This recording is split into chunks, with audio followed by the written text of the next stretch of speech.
Hello, everybody, and welcome back to another episode of Vegan Proteins Muscles by Brussels Radio. My name is Alice. And I'm 𝐃𝐨𝐧'𝐭. And this is episode 208.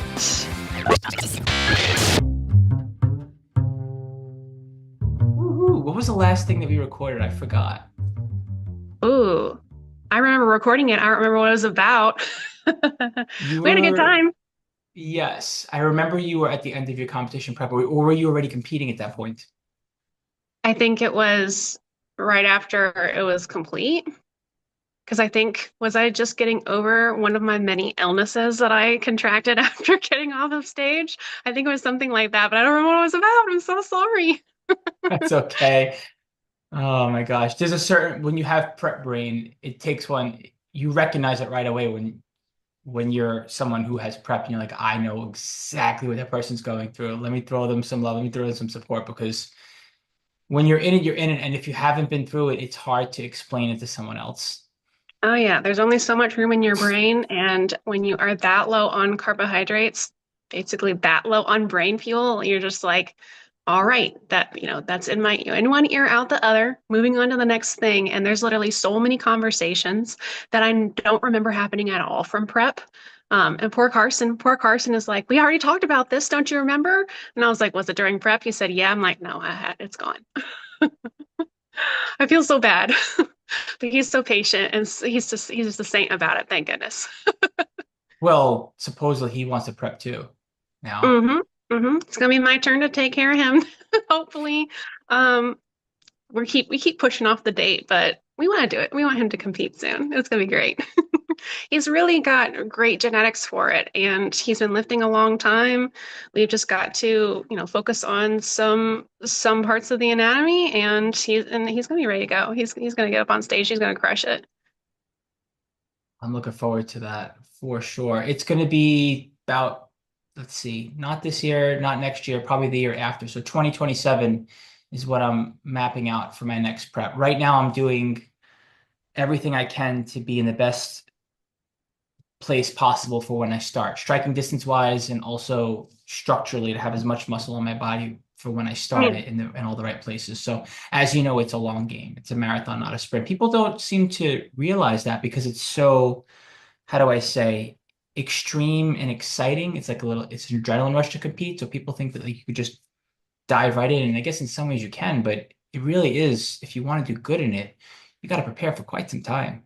Yeah, if you want to do well, there's going to be a build involved. If you've just been a person who's lifted, mostly consistently, if you haven't had a specific program, you haven't been through that build, you're going to diet down and you're going to be disappointed with your results, right? So, and you're going to get up, maybe you won't want to get up on stage, or maybe you'll get up on stage and be like, oh, snap, maybe this was too soon. Exactly. I think there's something to be said though for the buy-in period where you hop up there because you want to see what it feels like and you want to get your feet wet and you want to understand how to do it. And then Mhm. after the fact, if it's more than a bucket list item or a thing that you kind of want to do, if you want to make it a career, dare I say, or something you want to get better at the next 2 or 3 times that you compete, you have to Mhm. invest a lot more time into it in the improvement season, the off season, however you want to call it. For sure. It's not as like glamorous as you guys think. When you're the person on stage, it's like you get up there and it's just so uncomfortable and it's just all a blur, and you just do the best you can. And there's so many things you can't control. But yeah, you're right. There's so many people that want to get up there just as like a bucket list, just to say they had the experience. And that's great. I think it's good. But most people aren't going to want to continue to compete like again and again and again because it's a lot. It's very long. It's very uncomfortable. I love it. I love it, but I'm a crazy person. So, Same here. Takes one to know one. And I'm imagining it's going to be a little bit of time before you hop back up there, right? oh yeah, I'm looking to build for at least 2 years, and I've been really open about this with anyone who asks. I'm looking to put on at least another 10 pounds on top of what I gained from my last build. So I'm just gonna, trust the process, dive in, and do it because I want to see a significant build right now. I want to see significant changes to my body. So I know I can do it. It's going to take time. I got to be patient. I got to not have FOMO, you know? It's going to be hard not being able to like compete with plant built, right? But like I know it's what's best. I know it's what's going to get me the progress that I need.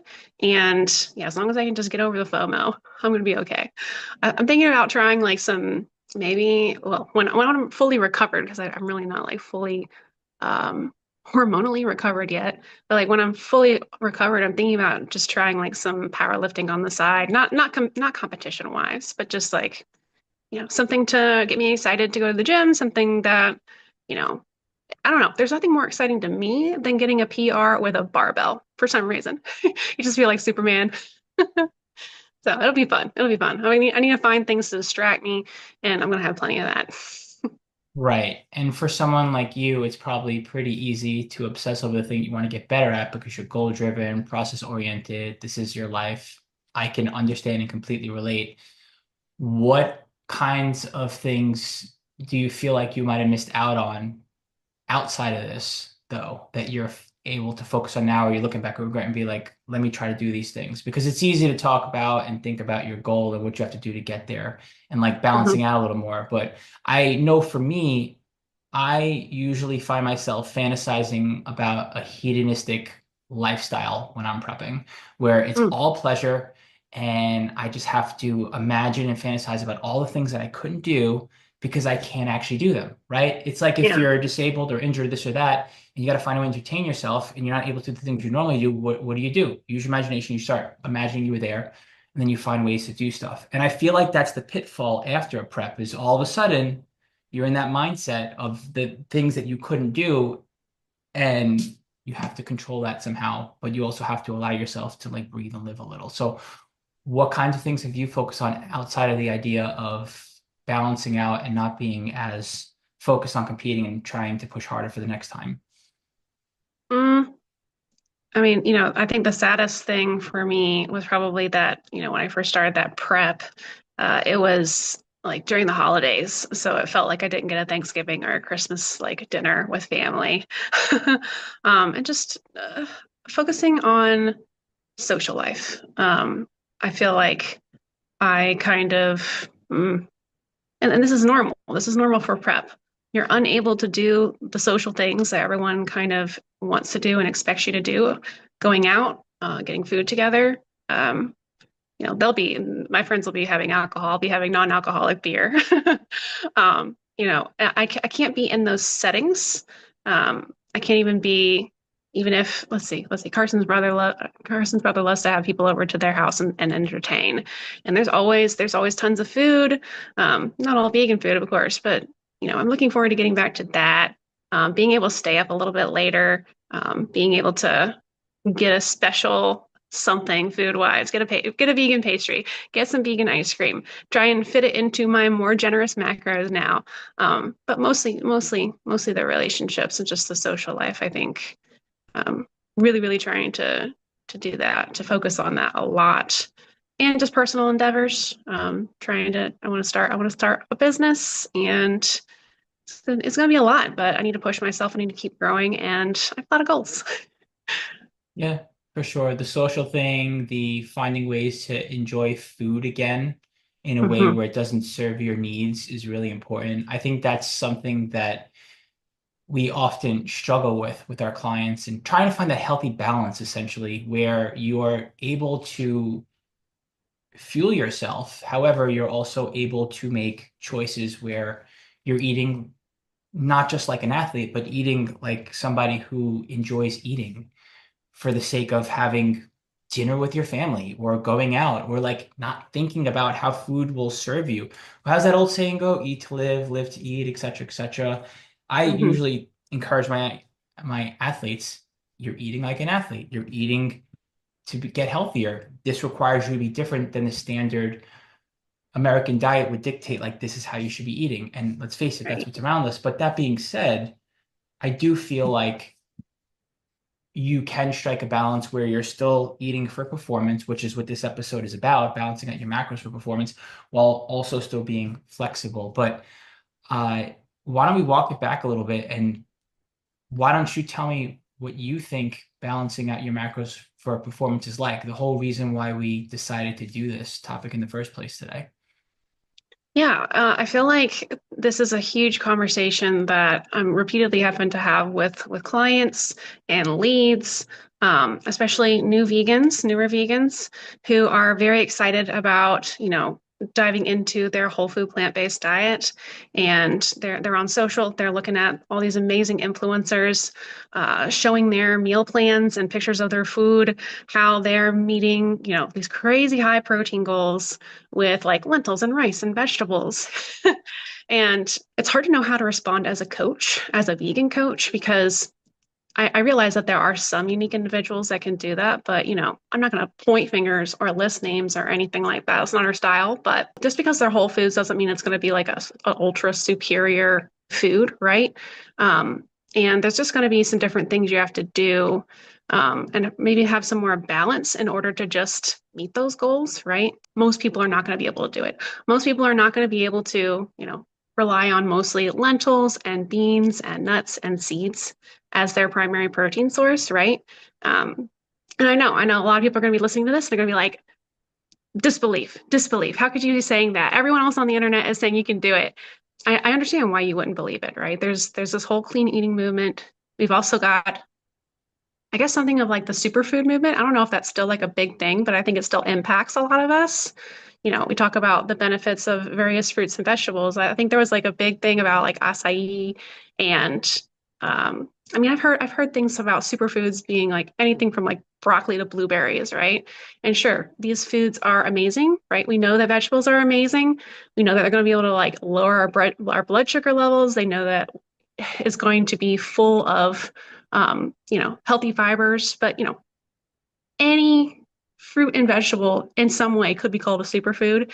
And that's not necessarily going to be, there's not necessarily an equivalent as far as protein is concerned. Like lentils are not the magic protein, or nuts are not the magic protein that are going to help you reach those goals, unfortunately. So I think ultimately they're coming up with a lot of that narrative to try and sell something like acai, right?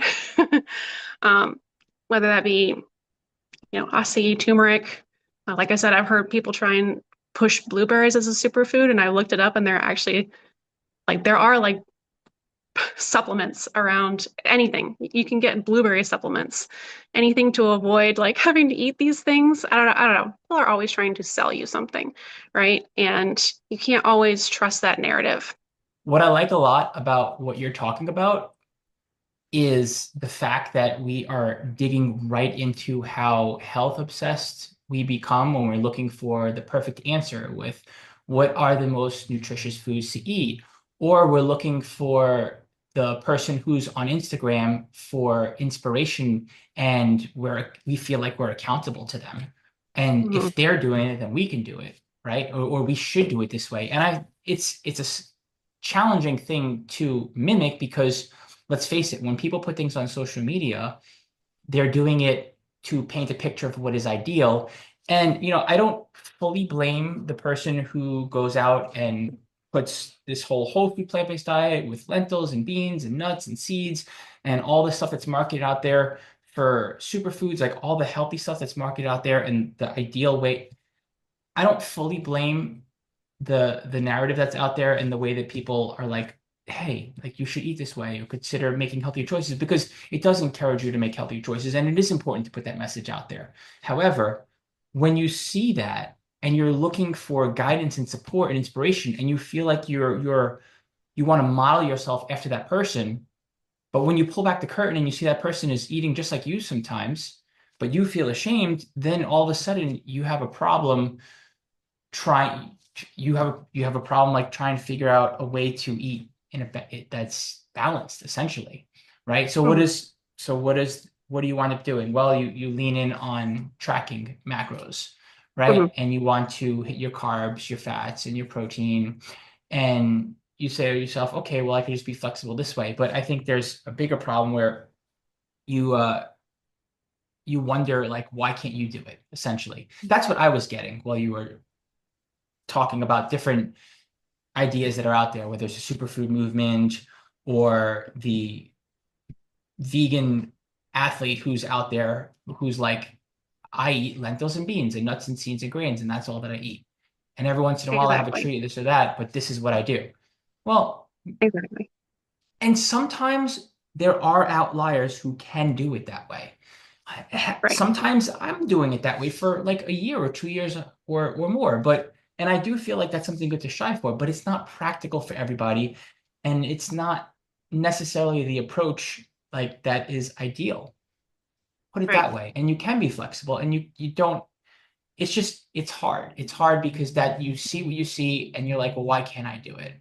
Right? Mm. So there is definitely a lot. That's what I see when I'm looking at others and I'm having these conversations with people, our clients, right? And they're like, well, isn't this what I should be doing? I'm like, kind of. Hmm. What are Right. conversations like for you when you are talking to your clients and they're bringing up these ideas and they're trying to push for it and they're just like, I should do this. And part of you, I'm guessing, is like, well, yeah, of course you want to be eating this way. But the other part of you is kind of like, but you know you're not going to, right? And you know even if you are, it's going to be a struggle, right? Like, how do you broach that conversation with your client? Yeah. I mean, I think the clients, I think everyone on the internet is going to think that beans, lentils, nuts, and seeds are like the superfood of vegan proteins, right?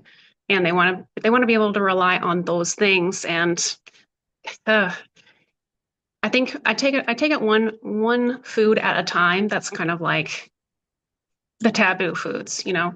First, we'll talk about soy, maybe. First, I'll try to get them to try some recipes that, they can start to enjoy tofu for the first time, right? Um, Giving them, sometimes I give people research, I talk about how all the soy myths have just gone on and on. And, I have to convince people. I have to convince people to try these things, to make things at home. I'll talk to them about seitan, right? Um, you know, I think every person definitely needs to have the beans, lentils, nuts, and seeds in their diet, right? That's how the conversation steers that way. Yes, they contain protein, but what people don't understand is most foods are not made up of only protein. They are also going to contain carbs and fats, right? So, not they are superfoods in the sense that they're ultra healthy. Um, a lot of plant-based superfoods are going to be very calorie dense, right? So beans are a perfect example of that. Um, Nuts are a perfect example of that. If they're not calorie dense, then they're not going to contain like, all the vitamins and minerals that we need. Um, yeah, they're so good for you. But let's talk about beans first specifically. Beans are primarily a carbohydrate food. I mean, they're super beneficial. They contain so much good fiber for you, right? But getting down to like the macros and stuff, like you brought up, a half a cup of beans is going to contain like 8 grams of protein, 20 grams of carbs, and it's going to be about 114 calories, right? So that's more than double the amount of carbohydrates than protein in those beans. And, I recommend that most people get around 25 to 30 grams of protein per meal, right? At least, depending on the person, depending on their Mhm. macros, what I've calculated for them. But I'd say that's about average. So to get 25 grams of protein from beans, you would have to eat 1.6 cups. So that doesn't sound like a lot at first, but that shakes out to 380 calories and 68 grams of carbs. And my average meal at home, I'm trying to eat between 300 and 400 calories. And I'm definitely not, just eating beans, So I'm trying to target 300 to 450 calories ish and include 25 to 30 5 grams of protein for myself. And I'm usually targeting 20 to 40 grams of carbs, right? Yeah, So I promise that, I'm eating more than just beans for meals, a lot more right. exciting foods. Gotcha. But yeah, basically, if I were to eat all those beans, that would be basically 2 meals worth of carbs Hmm. just to meet one sitting of protein goals. I would way overshoot my calories. I would, basically just be blowing my carbs for the day by relying on that. And if I continued that trend, that would put me in a calorie surplus. That would lead to weight gain, right? And a lot of our clients, that's not their goals. They're looking to do body recomposition. They're looking to lose fat. Um, So let's talk about nuts real quick. Similarly, I'll choose peanuts because that's probably the most popular, right? They're probably the best macros as far as nuts are concerned for protein. So that's why, everyone uses peanut butter. And yeah, so a half a cup of peanuts, which is way more than a serving, by the way, is going to be 414 calories. And that's including 35 grams of fat and 18 grams of protein. So since that is way more calorie dense than protein, that's basically like 73% fat, 17% protein, and then a little bit of carbs, 11% carbs. So, that's basically nuts are primarily a source of healthy fats, right? It's a very dense food. I'm not saying don't include them in your diet, but again, you Right. don't want to rely on that. You don't want to rely on that for your protein source. Okay, so let me ask you a question. Are you seeing clients basically fighting the idea of adding in other kinds of foods, or fighting the idea that like they can getting their protein with those foods only, essentially? Is that what you're saying? Are you dealing with that? Uh, Mostly, yeah. Okay, And gotcha. what happens is, if they don't initially ask for help, Yeah. they'll usually try on their Mm. own and just come back to me in a check-in and say, hey, I'm definitely going way over trying to reach Mm. all these high protein goals. What do I do? What are some example meals that I would give you that, yeah, I would give them? Right. But they want to eat enough of those foods to make sure that they're getting the nutrients in. They want to eat a healthy, whole food, plant-based diet. Maybe it's Mm, not necessarily maybe it's not necessarily tofu or seitan that they are worried about. However, they also want to get a certain amount of these foods. So I wonder, how else would you encourage them to round out their meals while still getting those kinds of foods in? I definitely say, you need to be getting at least a serving of beans a day, just like Mm, we always promote that you should be getting at least two servings of non-starchy vegetables per day. mm, So even though it's not written out necessarily in their macros, making sure you're including those and fitting them in, especially if we're in a building phase and can easily fit those things, and they're very, very determined to include those things. But we want to be flexible.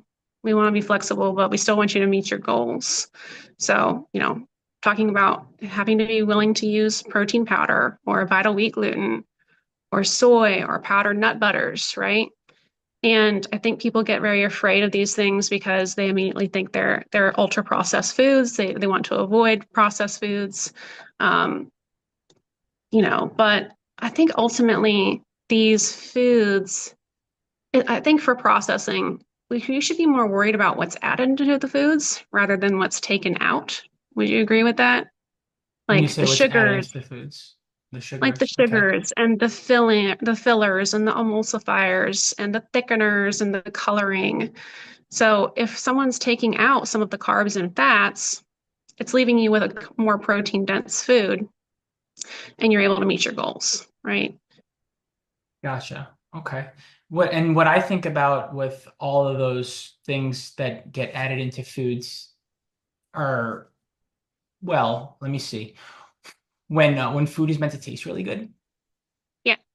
and you just wind up wanting bigger servings because you're just not nourishing your body the way that you want to, because I think a certain amount of flexibility is good, but you also Mm-hmm. don't, right? But you also don't want to go in the exact opposite direction either, which is what we see happen sometimes, right? Mm-hmm. So it's kind of like finding that middle ground where eating foods that scratch an itch, however, they're not whole food, plant-based, nutrient-dense foods.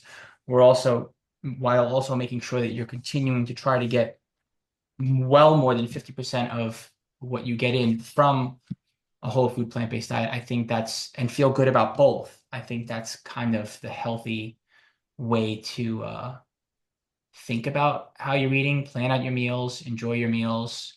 I mean, it's not like you're going to go out to a restaurant that just serves nutrient dense, nutritious food all the time. Some places you go, you're going to eat something that's comforting or whatever, Mm-hmm. right? Like what do you do then?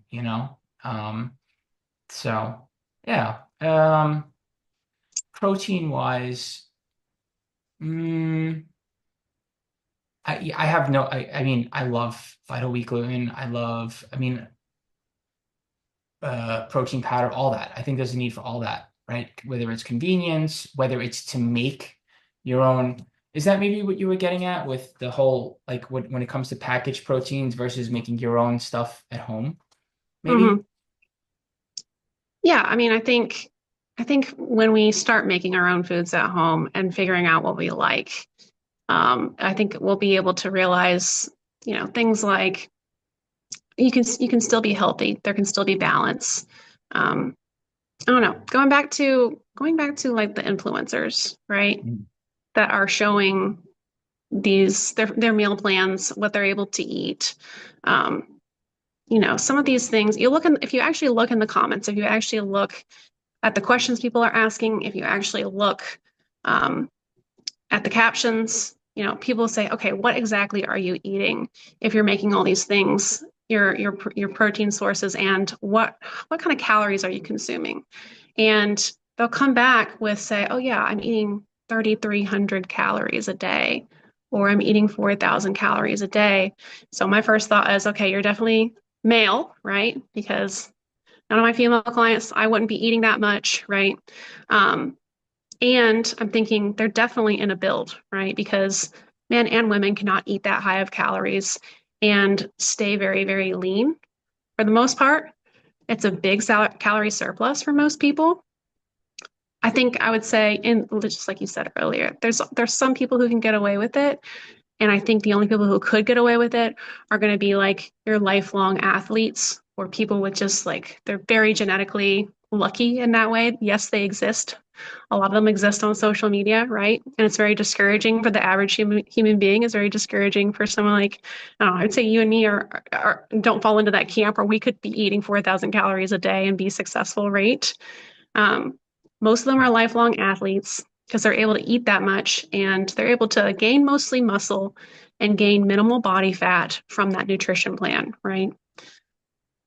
Yeah, absolutely. You're thinking of the perfect outlier would be an ectomorph who has a low body weight set point naturally because that's their genetics, and they are highly metabolically active. And let's face it, when it comes to those who we wind up giving more attention to and those who are attracted to the idea of putting themselves out there in this way and are rewarded for it. I mean, when you think of that formula, of course that's what you're going to see out there. And then you have this ideal picture of what you, and that's the whole idea of social media. It continues to show you something that's ideal, but in all reality, that's not going to work for the majority of people.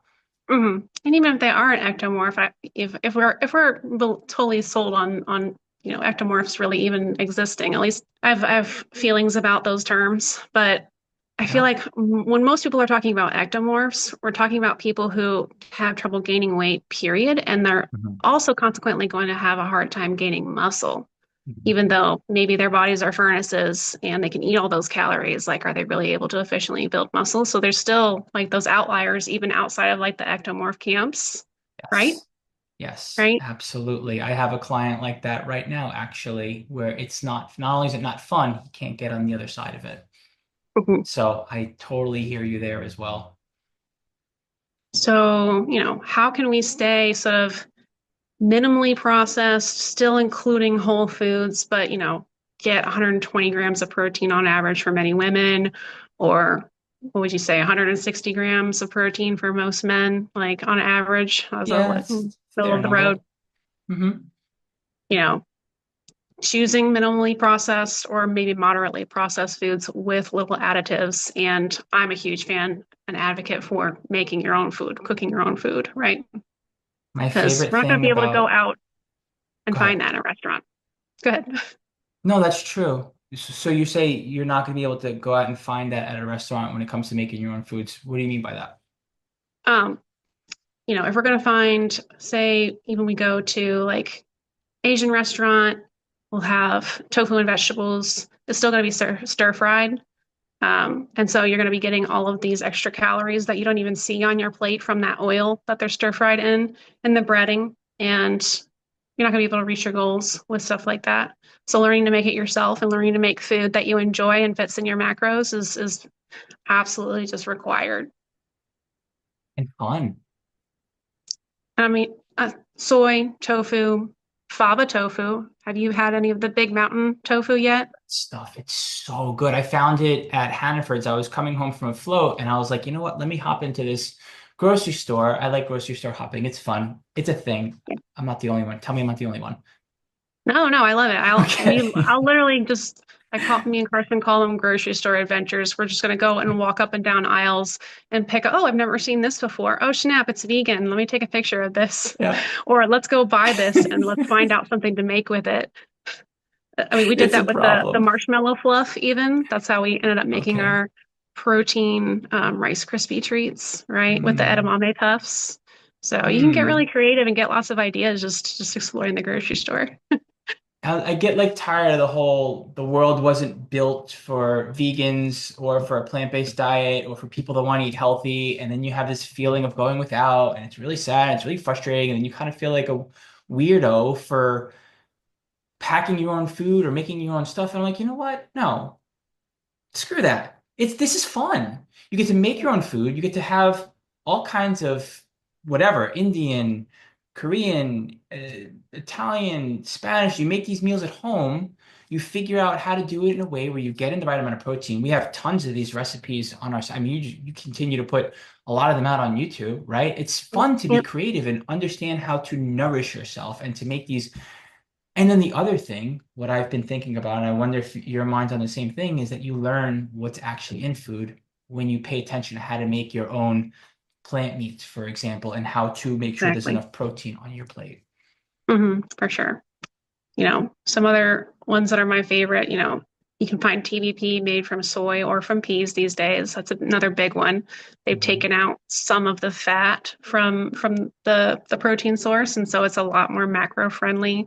It's great for, like a vegan ground beef type of thing, or making like bacon crumbles, right? Those, I don't know. Those are some things that I like to make with it. Soy curls, similar, right? I think those are even less processed. Like they're pretty much the exact same macros as edamame, right? I think. More or Of course, less. seitan. Mhm. Seitan is my favorite. And then, if you don't have the bandwidth to make these things right at first, also trying some like of the cleaner mock meats in the stores. So things like maybe your eat meaty and it's made from mushroom protein. Is it good? I Um, haven't tried it yet. I like it. I like it. And a lot of my clients, that's their number one go-to, especially if they're gluten-free. Yes.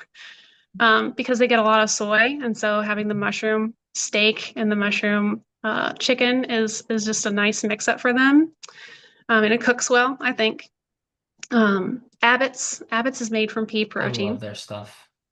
Yeah, yeah, and then Vital Wheat gluten. I talk about this all the time. You don't just have to make seitan with Vital Wheat gluten. You can make, protein pancakes. You can make protein sandwich bread. You can make. I'm making protein muffins, like with the same protein pancakes recipe, right? Ugh, those are my favorite things. And then the last thing I'm always telling people about is the protein pastas. I think that's easy to forget about. You've got your red lentil pasta, you've got your banza made from chickpeas, and you've got edamame pasta as well. I love the edamame pasta from Aldi. I know everyone doesn't have Aldi, but I think it's just Explore brand, rebranded for Aldi, right? Exactly. Yeah. And that's the thing, especially coming from I was not vegan all my life, and I would think about protein as a separate thing on my plate. It had to be the chicken or the steak or whatever. And in reality, I wasn't digesting my food well. I wasn't thinking about the fact that everything has protein in it. And then as a vegan, it took me a while to get to a place where I'm like, I don't have to force protein on my plate. I can build nice meals that have protein worked right into it, like all the ones that you're describing that are ideal, delicious, work for any kind of common allergens, whether it's making something nourishing for your family or something that you have a sensitivity to or you are straight up allergic to, whatever it is, like there's just so many options out there. And in one sense, I understand the idea of being the vegan who feels isolated because you have to make your food at home to get in the right amount of protein. But in another sense, you get to actually learn how to feed yourself and nourish yourself at the same time. And you get to understand how food is made up. And then you wind up having less fear of what's packaged. It's crazy Mm. how much these things repeat over time. It's been a long time doing this, and you still get the person who is afraid of the plant-based protein source in the package. You get the person Right. who's afraid of the flour or the dried good that is protein that you could make the plant-based meal with. You get the Hmm. person who is still in a place where if they're not getting in grains, nuts, seeds in their purest form, they're doing themselves a disservice. Hmm. And then you get the person who is on the exact opposite end of the spectrum because they're fighting all the dietary dogma and they're uncomfortable with their own choices. So they're like, you know what? I'm an IFYM, whatever. Maybe they're in a bad place. They got a bad head because they're like just fighting all the crap that's out there. When in reality, and it's not the sexiest answer, but the truth is that it's it's the balance. It's the thing that is not saleable out there. It's like this is how you should be eating right here, normal, healthy, and balanced. But balance doesn't sell. And the fitness Hmm. industry tries to, in the health industry, we paint these pictures of what needs to be, in my opinion. Not that it isn't good. It's just you don't have to be extreme Yeah, to get for sure. results. Yeah, you want to choose something for your plate that is predominantly protein, but also all the vegetables, all the beans that are going to be like your side items. Like, don't stop eating beans, don't stop eating nuts and nut butters and seeds, but they should be something on the side. They shouldn't be the focus. They shouldn't be the protein source. Choose a food that is predominantly protein. Um, and all those little things are going to add up. You're actually just going to find it easier to meet your goals, right?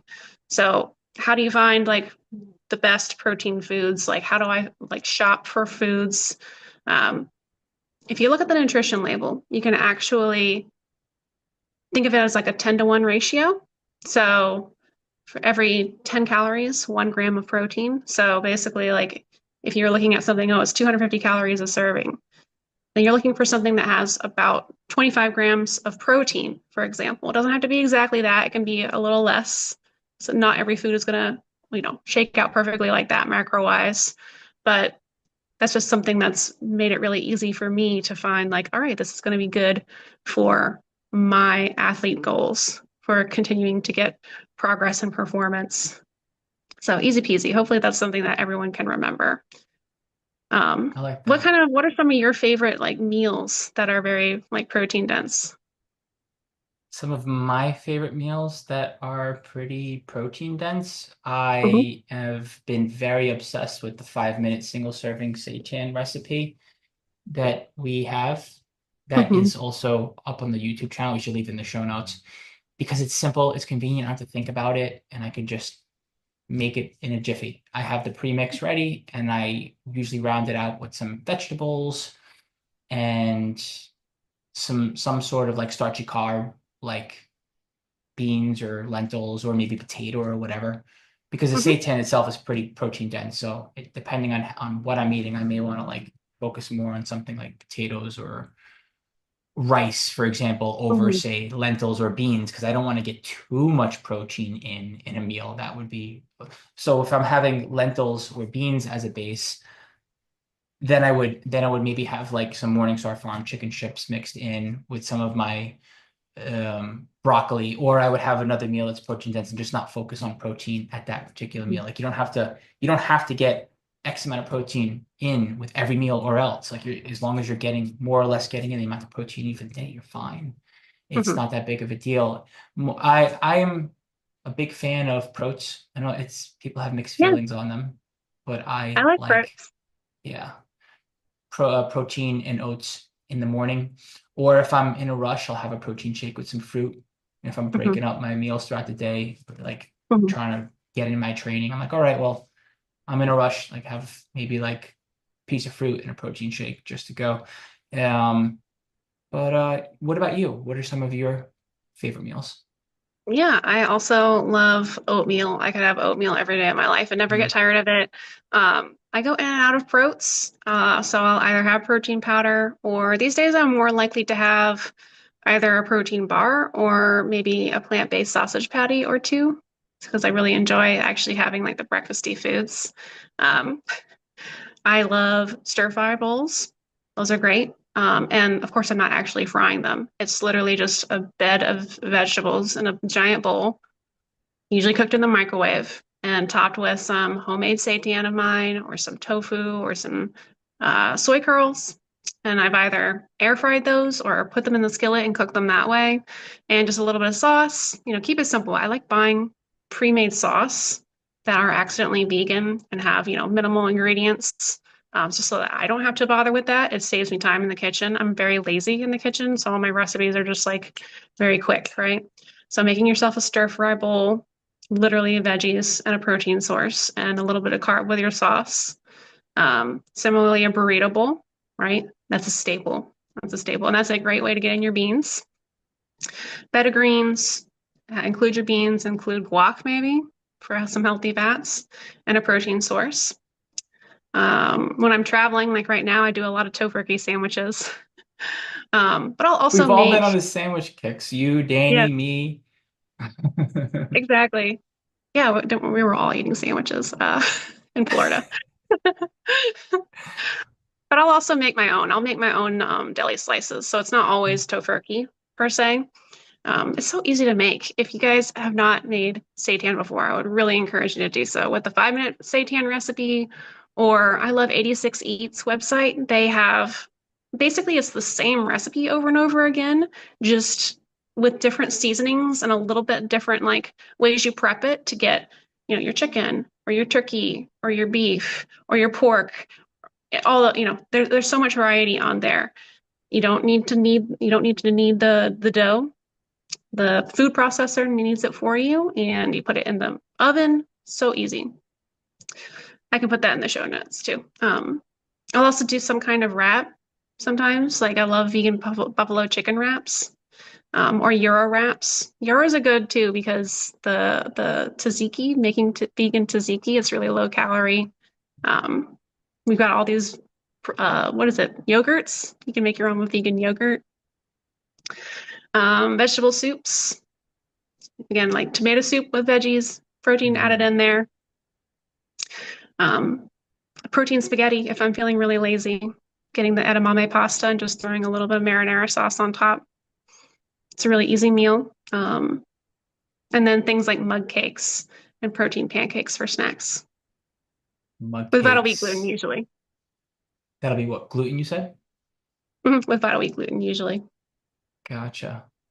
Okay. Would you do protein pancakes at night? I only do them at night because they're not, if I have protein pancakes for breakfast, I don't find them to be very filling. Hmm. So they're more like a treat, like a dessert for me. So the bottom line here is it's not difficult to get in protein sources, to get in enough protein for the day. Mm. You don't have to get something that is just protein and put it on your plate to have a nice meal. There are tons of different kinds of meals that you can have, and you can find your creature comforts and you go to for a month or 3 months or for the next week or 2 weeks, depending on your preference and how you like to eat before you get too bored and you're like, I need something different. Mm. And you can get in a whole food plant-based diet that balances out your performance without obsessing over it. And you can look at what's out there and say, yes, like these are all good ideas, but obviously know that take it with a grain of salt, because even the people that are putting that information out there, let's give them the benefit of the doubt for a good reason. Most of them aren't living like that. And even Mm. those who are living like that, that's not exactly easy for the average person.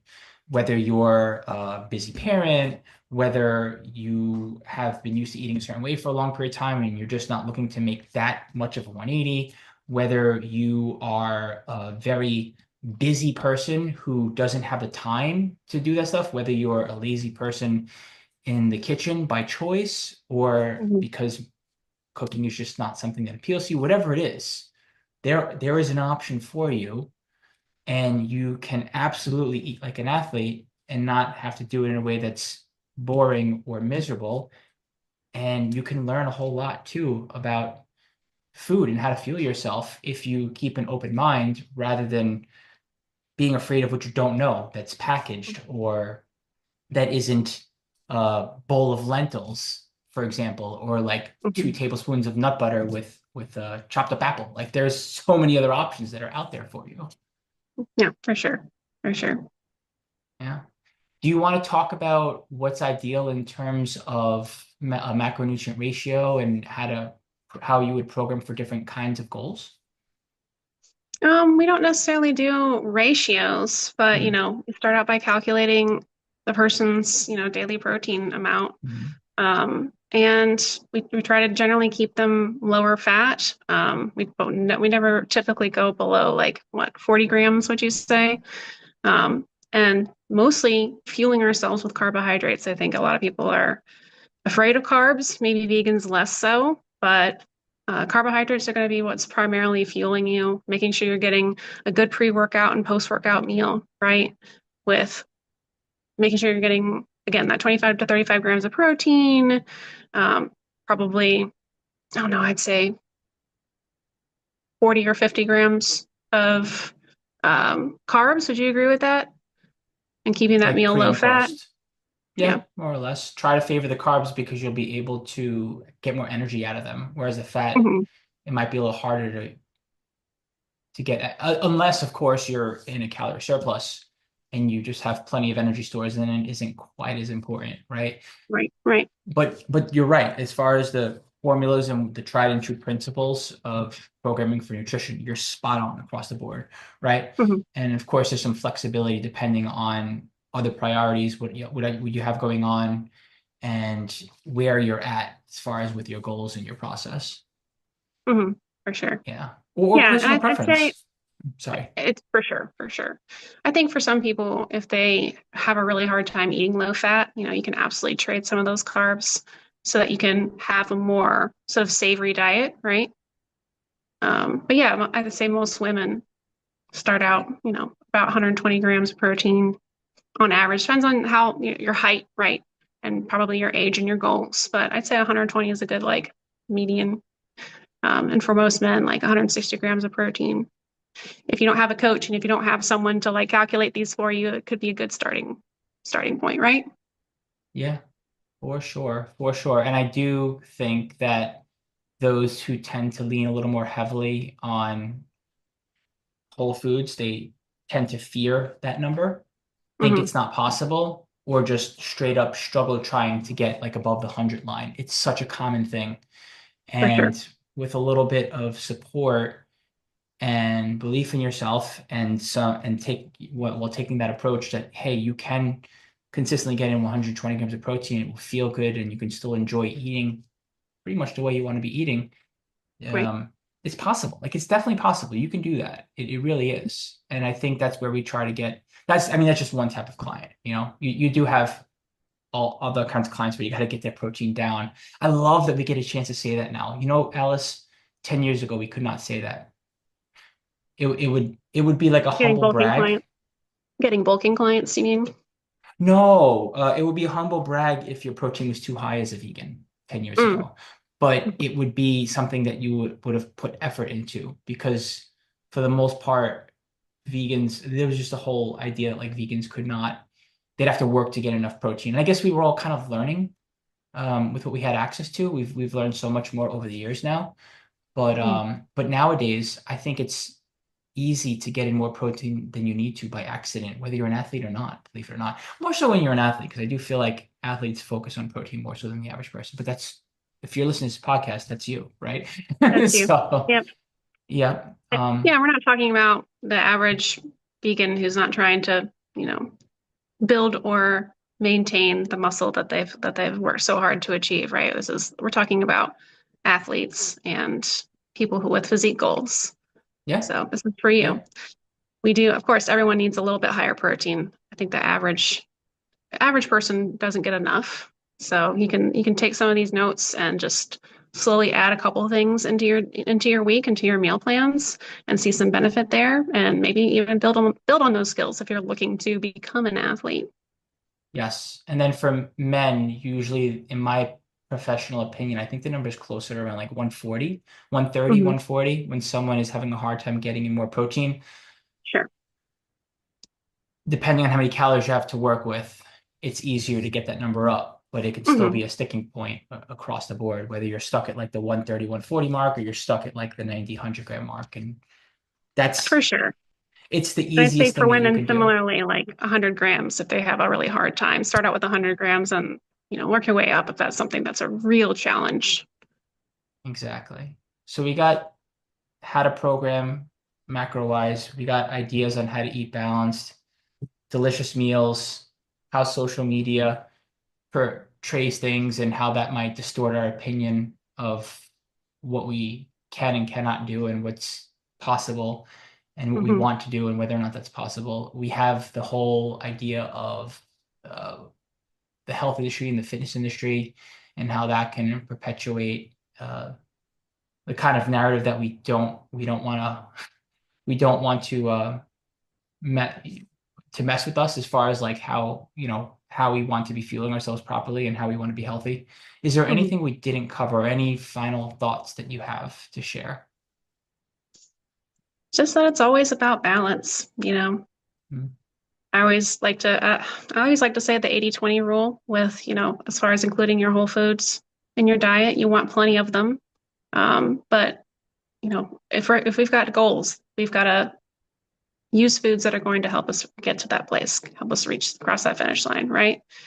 So just trying to think of balance. And even if you are, say, including 80% whole foods in your diet, like that's way more than the average person, right? You're already doing an amazing job. Think about what foods you can enjoy too while you're trying to meet these nutrition plans, right? Um, I don't know. What else do you think? I think we pretty much covered it all. I hope that this episode helps you if you're watching and or listening.